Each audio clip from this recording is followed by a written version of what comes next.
Hello, in this video I want to talk about / review Hot Springs Island, which is a system-neutral sandbox adventure for fantasy game settings. And we're going to answer the question, what is the dark of Hot Springs Island?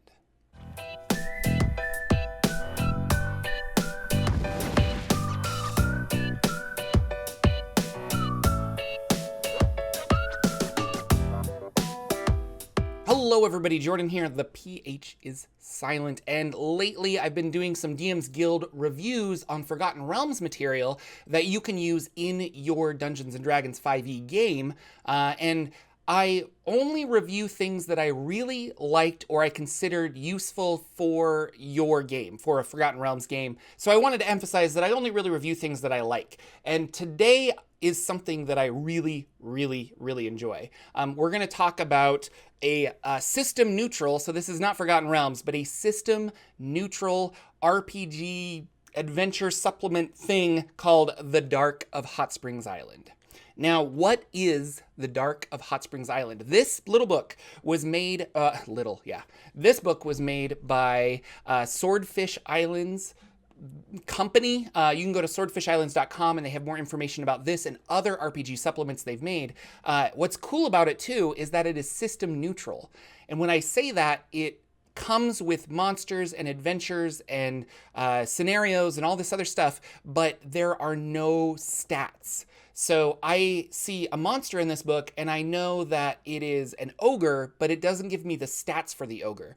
The book trusts that you, the dungeon master, will be able to look at your fantasy system of choice and use the monsters that are there. So if I want to run this with Dungeons & Dragons 5th edition, I look up ogres and I'm like, okay, these ogres will equal these ogres. If I need like a stronger ogre, I can modify the stats here and there if I need to. But for the most part, it's kind of like a direct translation. It's really cool. I was a little intimidated when I first started it, but reading through the entire book twice and then sitting down at the table, this has been one of the most rewarding Dungeons & Dragons 5e experiences that I've had, to the point where I now want to rerun this game using a different fantasy system, such as like Forbidden Lands or Dungeon Crawl Classics, to see how versatile this adventure is. So I have a PDF. We're going to look at it, and we're going to look at some of my favorite things, and we're going to answer the question, what is the dark of Hot Springs Island? So here we are back in PDF view, and another cool thing about these type of OSR, old school Renaissance games that are system neutral, is a lot of times when you buy stuff like this, it comes with the PDF. And this was the case. I bought this book and its companion book, a field guide to Hot Springs Island. And I got both of these PDFs with my purchase. It's really cool. The Dark of Hot Springs Island is made by a company called Swordfish Islands, and I think the idea is that they're going to plot out a whole bunch of islands and kind of create a larger campaign setting for this world. But right now, they just have Hot Springs Island and its niche in the Swordfish Island area. It's really cool. The art is really cool. I will have a little precursor here that some of the art is not safe for work. It is mildly not safe for work. This is a sandbox, but there is a larger story in play, and when your players start poking around in the story in the sandbox, they uncover a lot of information, and they uncover a lot of NPCs. They side with some of those NPCs. They might fight other NPCs, and ultimately it can kind of turn into a big war, and I'll talk about this.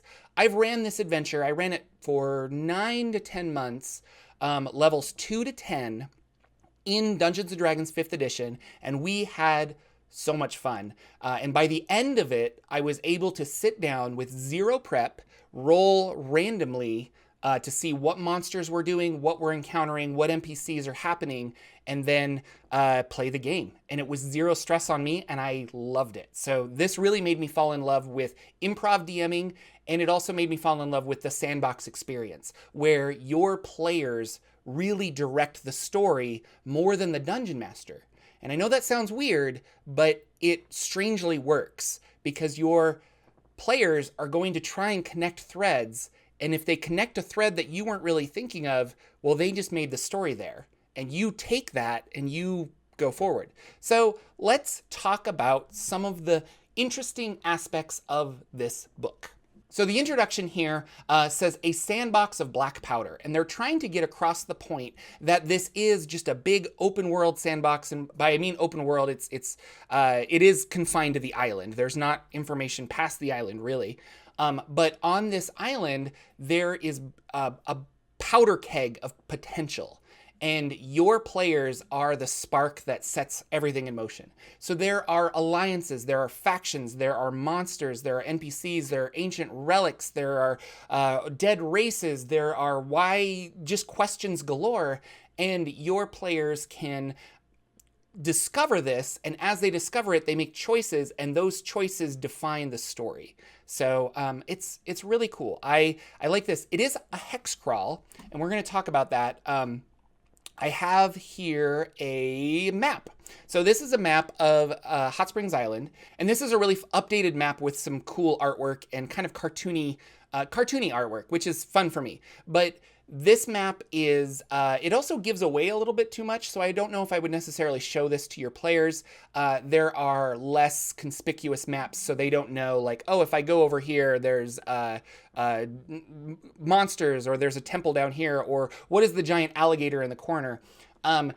You want to know, your players don't necessarily know all of this that exists. So I would not show them this map, but it is a really good map for you to gain ideas from. So every hex here has a number. So if we zoom in, this is HSO1. And so in HSO1, and you can see over here in the hex key, every hex has a certain amount of things in it. And when you are exploring this, you are going from hex to hex, and that costs time.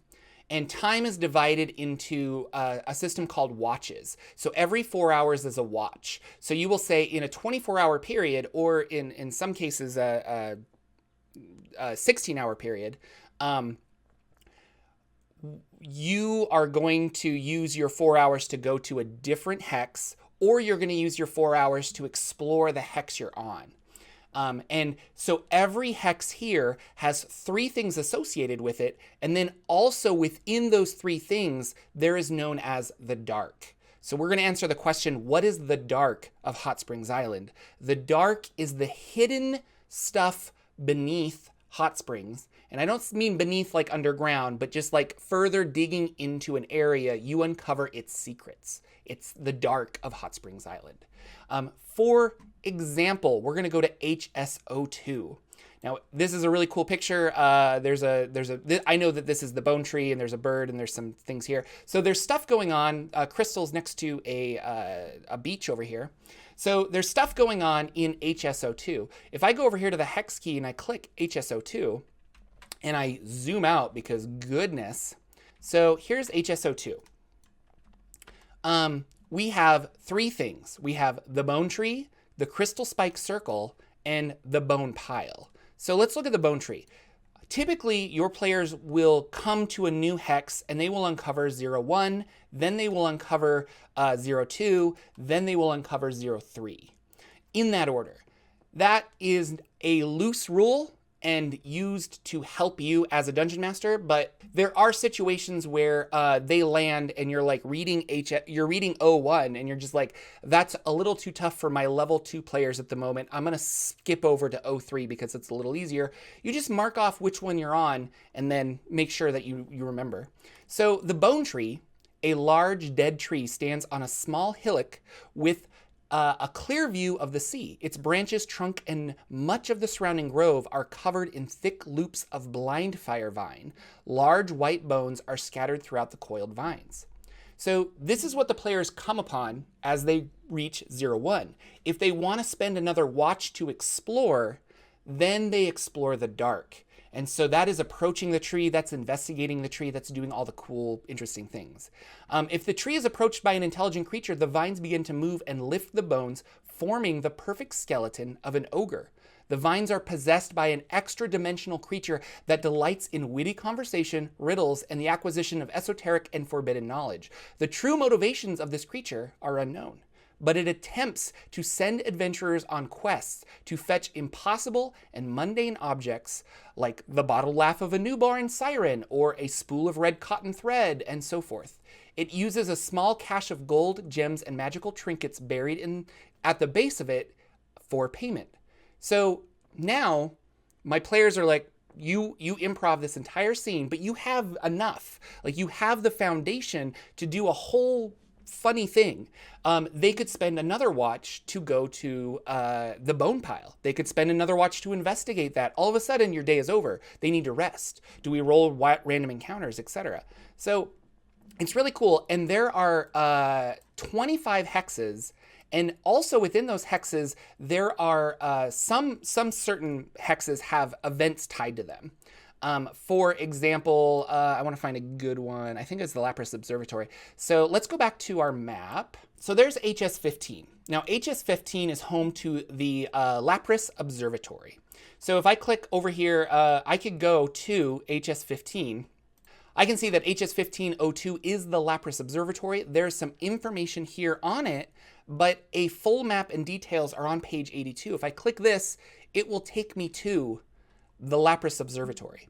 Now, this is a dungeon to run within the game. So when they get here, you can print these maps, whatever you want to do. I actually found them and I printed them out, and it was really cool. And then from here, we can roll some randomness to see what's going on.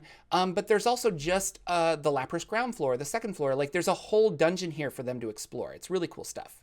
There are different terrain types within the island, and based on those terrain types, you're going to roll randomly for different encounters and things like that.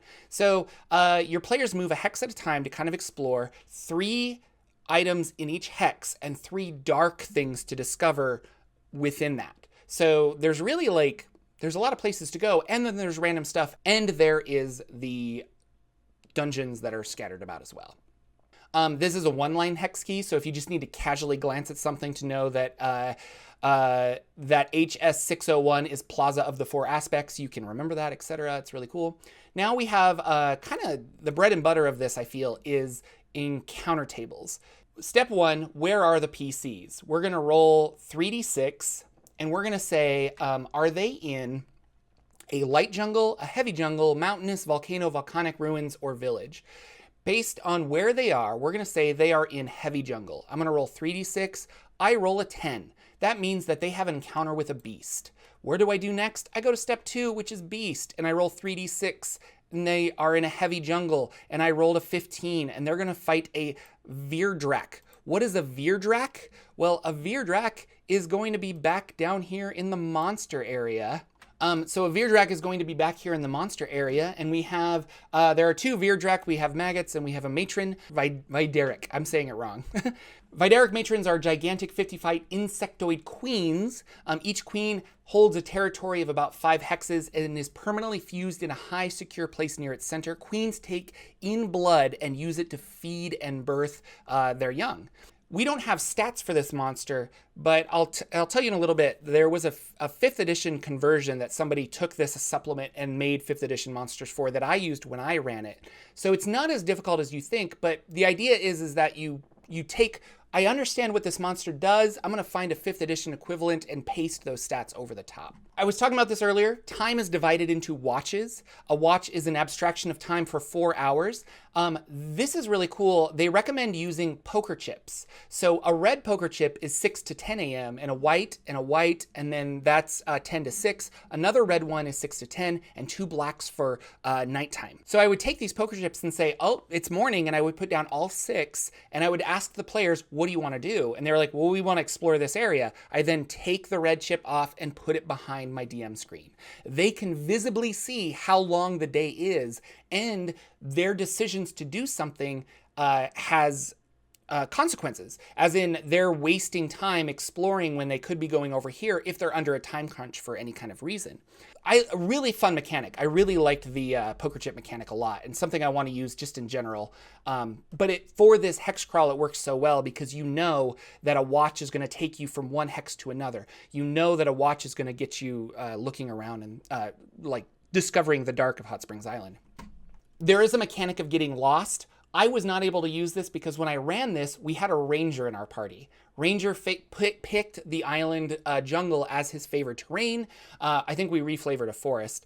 But I wanted to justify his choices in taking ranger and taking that. So because he can't get lost except by magical means, we got rid of the getting lost mechanic. But I really think it's cool. And in other systems that doesn't have the weird D&D 5e ranger in it, it could work really well.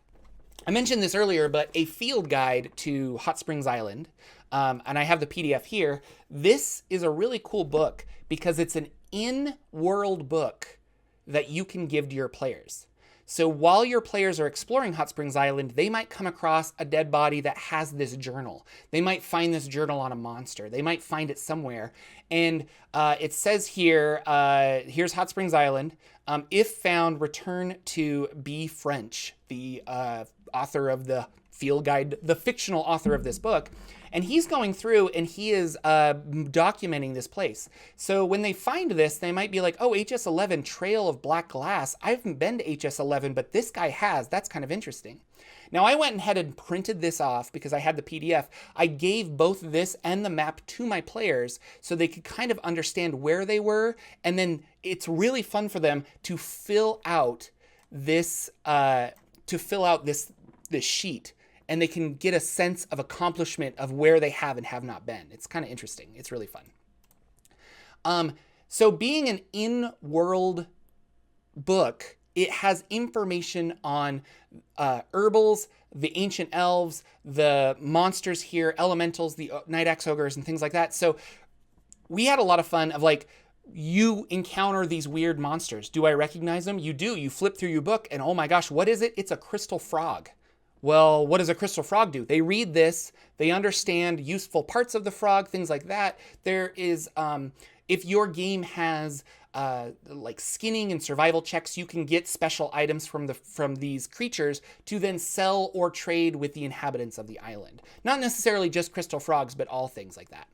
And in the back here are some trade tables. So if I find a creature like a giant rat, the heart is going to be useful to the Kiru, which are part of the lizard folk. So I can get the lizard folk to do me favors if I bring them giant rat hearts. If I find a boneback Wydar, the heart of that is going to be useful to the Fugonauts. And so as we're harvesting these creatures, I know who actually wants it and who is like, I have no use for that. Not a lot of gold in this, or uses for gold, I should say, which is something that I find really awesome, that the players have to figure out, well, what is worth holding on to, and will that singing golem chime, will it get me a better axe later on? I'll be honest with you, I made this review and I made it like an hour long, and I said I need to just reshoot it to hit the points that I want to hit. I loved running this for D&D 5th edition. I will put links down to affiliate links for Drive-Thru-RPG if you want to pick up the PDFs of this. I will put links to the Swordfish Island shop if you want to buy a hard copy book that I believe comes with the PDF. I will also put links to the 5th edition conversion for this adventure. It really is just a fun sandbox adventure. And when I tell you that my players made the story, they did. I gave them pieces and they connected everything, and by the end my players were leading the night axe ogres on a island-wide fight, like a huge army clash against the volcano to destroy the Fugonauts and reclaim their freedom, and it was so much fun. I love the random tables. I love the creatures. I love that you can have players that have the monster manual memorized, and you start describing some of these creatures and they don't know where they are. This is also an island you could put in any adventure you want. Well, fantasy, I would say. I wouldn't play this system with Invisible Sun or Monster of the Week, like modern day Bubblegum Shoe. No, thank you. But for a fantasy RPG, this really works. You get a lot for a system neutral adventure. You just have to apply the stats to it, but everything else is there. So that is my review / gush about the Dark of Hot Springs Island. I really like it. Like I said, I want to run it again, probably using DCC, but I also been reading Forbidden Lands lately, so I'm not entirely sure. Let me know if you are planning on using or picking up the Dark of Hot Springs Island. Let me know if you're going to pick up both books. And also, if you have played in this, I would like to hear your experience and the system that you ran it on. If you want more information about all of this, please check the description below. I will put so many links there. I will also put a link to Questing Beasts video on the Dark of Hot Springs Island. He made a review several years ago. This is oldish. It came out in 2017. Not oldish, but came out in 2017. And Questing Beasts did a really good review. So check out Ben's video below if you want to know more about the Dark of Hot Springs Island. That's it for me today. Thank you guys so much for watching. Thank you for liking and subscribing. I will be working on lore videos and hopefully get that out ASAP. I will see you guys all in the next video.